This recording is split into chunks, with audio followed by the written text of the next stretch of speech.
I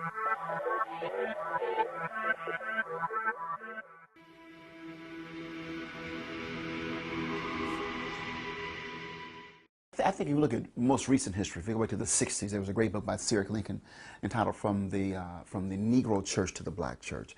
And he talked about there was this kind of accommodations preaching going on in the 50s, if you will.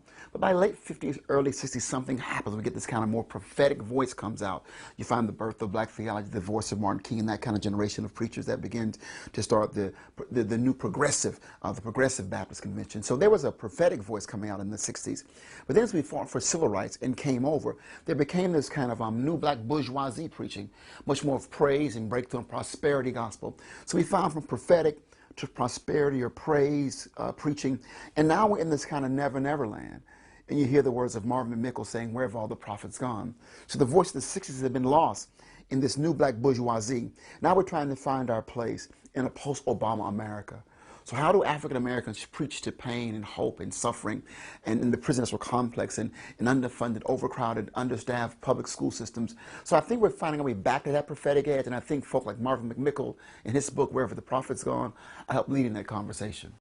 Well, I think what McMichael is saying, that preaching we had in the 60s, we still need it, because in essence what happened in this kind of post-civil rights era, the middle class moved up, but the working class black Americans got worse off. So in essence, class matters. So how do we still speak to oppression? How do we still preach from the prophets? How do we speak a word of justice and hope and wisdom in a time where the majority of African Americans are still suffering? I think two things. One is they're using their social analytical skills to analyze what's happening in the culture, what's really happening.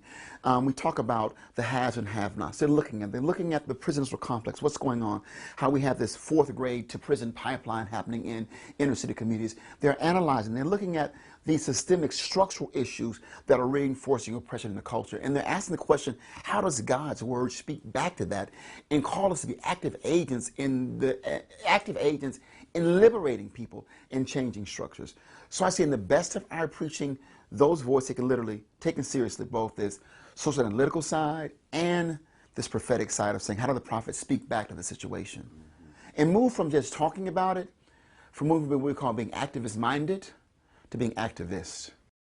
I think that you see the wider culture needs to really look and see what's going on. That in many ways you might see those who are doing okay and think we're all doing okay. But in every major city across this country, there are people suffering.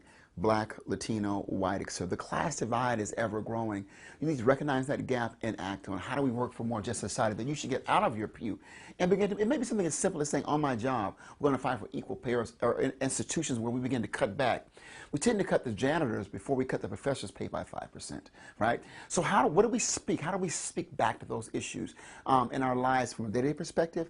Then how do we engage the larger culture to have structural changes to ensure equity? I.e., how do you say we need to make sure we have fair funding for public schools? How do you talk about not cutting the support for higher education, that those kids who are working class can actually have access to higher education? How do you raise those issues? How do you take your faith to the voting booth?